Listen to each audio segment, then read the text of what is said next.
Hello বন্ধুরা, আশা করি সকলে ভালো আছেন। আমার একটা নতুন ব্লগে আপনাদের সবাইকে স্বাগত জানাই।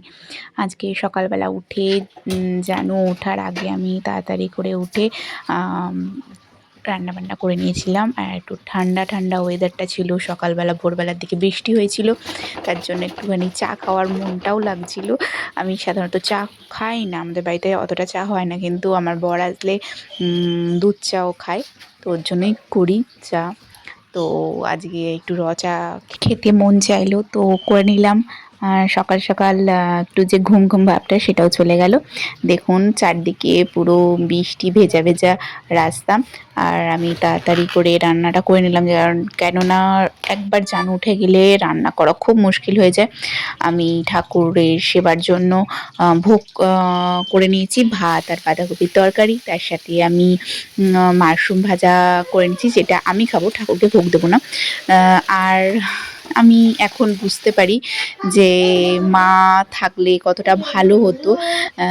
এখন আমি যেহেতু নিজে রান্নাবান্না করি, সেহেতু পুরো ব্যাপারটা বুঝতে পারি যে মায়ের পক্ষে কতটা এক হাতে সব কিছু সামলানো কতটা ডিফিকাল্ট ছিল।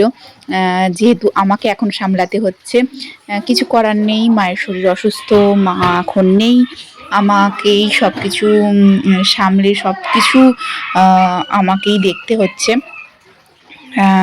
জানি না, মানুষ যখন থাকে তখন তার ভ্যালু দিই না, আর যখন থাকে না তখন তার মাহাত্ম্যটা বুঝতে পারি যে সে কতটা ইম্পর্টেন্ট ফ্যামিলির জন্য। যাই হোক, আপনারা সকলেই প্রার্থনা করবেন যাতে আমার মা সুস্থ হয়ে যায় তাড়াতাড়ি, দিয়ে আবার সংসারে হাল ধরতে পারে। যদি এই ব্লগটা ভাল লাগে প্লিজ লাইক শেয়ার সাবস্ক্রাইব করবেন, আর ফেসবুক থেকে দেখলেন পেজটাকে লাইক করেন। দেখা হবে আবার নতুন একটা ভিডিওয়। আমি তাড়াতাড়ি করে ঠাকুরের ভোগ দিয়ে নিয়েছি। একটু দেখুন জানু উঠে ও ভোগ দিয়ে ঠাকুরকে বলে যে তাড়াতাড়ি খেয়ে নাও ঠাকুর, ও ওখান থেকে খাবে প্রসাদ। ওকে, দেখা হচ্ছে নতুন ভিডিওয়। টাটা সকলকে, সকলে ভালো থাকবেন, টেক কেয়ার।